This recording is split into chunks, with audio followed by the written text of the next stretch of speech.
Eis que vem com as nuvens, e todo olho o verá, até aqueles que o traspassaram. Todas as tribos da terra se lamentarão sobre ele. Certamente. Amém. Apocalipse 1:7. A gente chega para mais um Gotinhas da Verdade. Tema: já não haverá demora. Continuamos aprendendo, sempre aprendendo sobre o tempo do fim. É necessário aprendermos. Pois, imaginem, quando Jesus começou seu ministério, ele disse: o tempo está chegado. O reino de Deus está próximo. Arrependei-vos e crede no Evangelho. Ele falou isto há mais de 2000 anos atrás. E ele disse: o reino de Deus está próximo. Aliás, num dos evangelhos está escrito: o reino de Deus é chegado.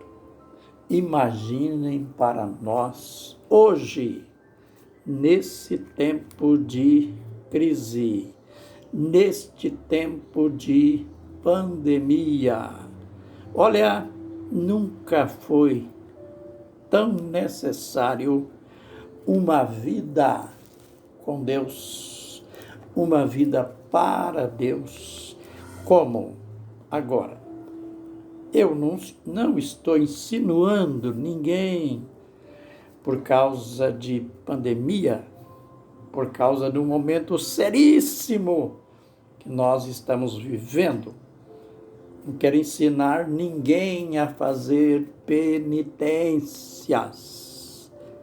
O princípio de Deus não é baseado em penitências.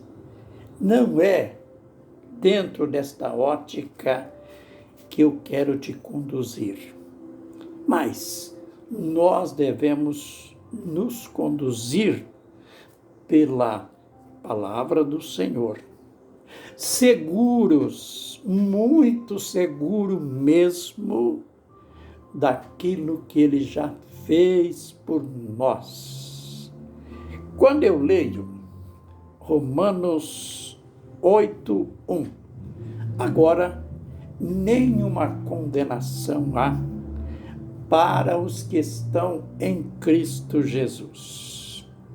Quando eu leio textos como este e ainda este aqui, da parte de Jesus Cristo, a fiel testemunha, o primogênito dos mortos, aquele que nos ama e pelo seu sangue nos libertou de nossos pecados e nos fez reino e sacerdotes para Deus, o seu Pai.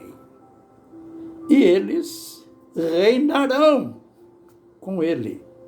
A ele seja a glória pelos séculos dos séculos. Amém. Apocalipse 1, versos 5 e 6. Quando a gente lê partes assim da palavra de Deus, ele nos libertou pelo seu sangue. Atente bem para o verbo libertou. Está no passado. Ele nos libertou. Por que eu vou ficar, então, querendo fazer e fazer e fazer para agradar a Ele, para resolver o meu problema espiritual, para ser perdoado dos meus pecados, para ser liberto dos meus pecados? não tenho que fazer nada a não ser crer. Lembrem, naquela disputa que os fariseus sempre tiveram com ele, porque ele enfatizava a sua divindade. Ele foi aquele tipo de mestre, de ensinador, que chamou para si a sua identidade. Ele se identificou, ele disse o que ele era. Ele não simulou nada. Para você ter uma ideia, só no livro, no Evangelho segundo escreveu o apóstolo João, está mais de 20 vezes escrita a palavra eu sou. Ele teve a ousadia de declarar várias vezes esse termo eu sou, que dentro da religião judaica tinha um significado espiritual profundo.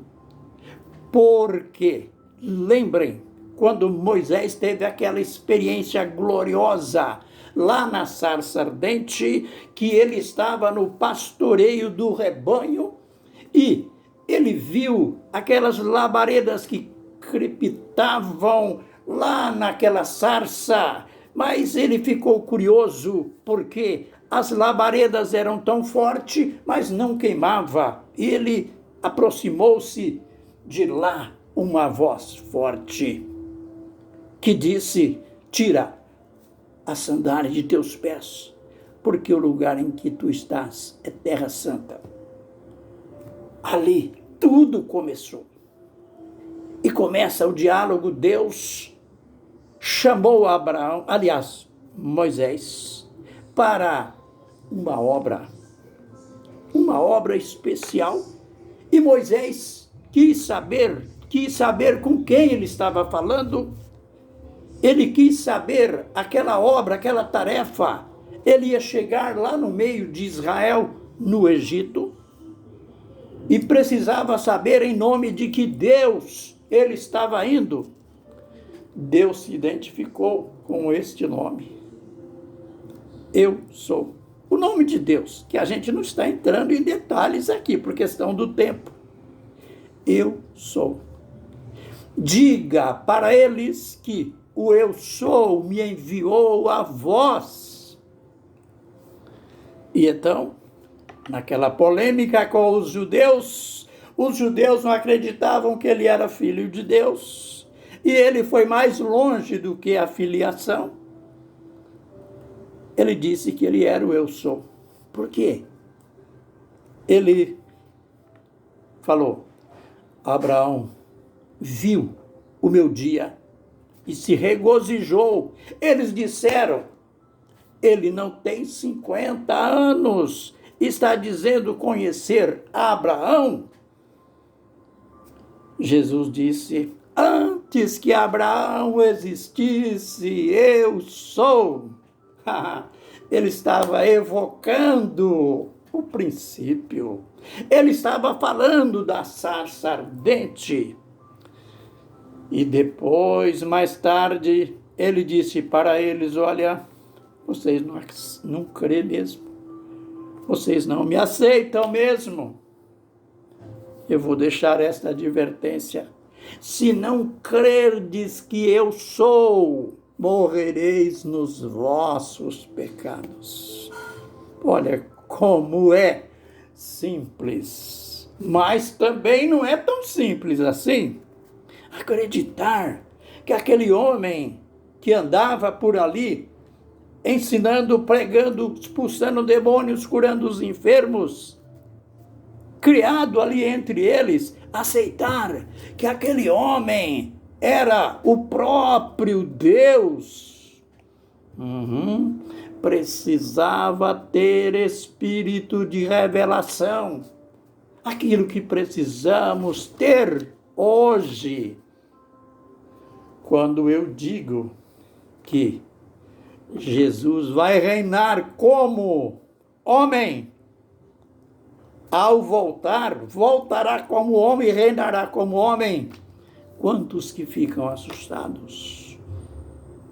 É a mesma coisa dos judeus.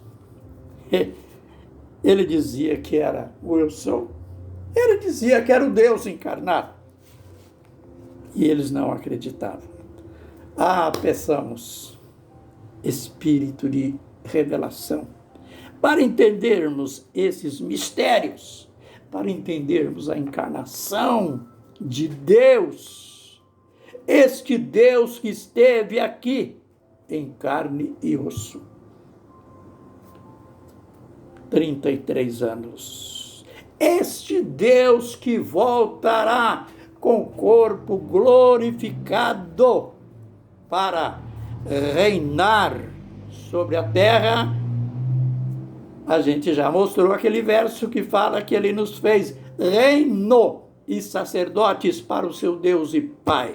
A ele a glória pelos séculos dos séculos. Amém e amém.